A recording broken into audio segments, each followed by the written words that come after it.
Dahil sa mga nagdaang bagyo at habagat 4 na araw na walang pasok ang mga estudyante sa Quezon City noong nakaraang linggo.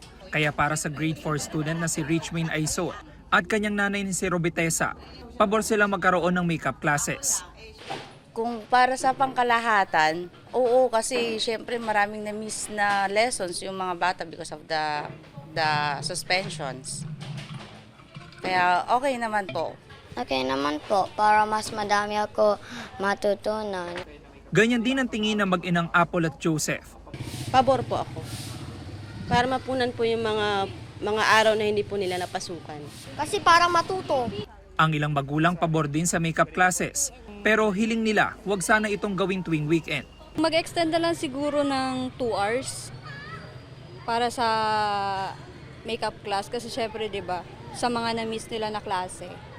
Huwag lang isakupin yung Sabado at Linggo, syempre. Pahinga na nila yun tsaka family day. Sabi ni DepEd Secretary Sani Angara, depende sa eskwelahan kung mag-extend ng oras sa weekday o gagawin ng makeup class tuwing Sabado.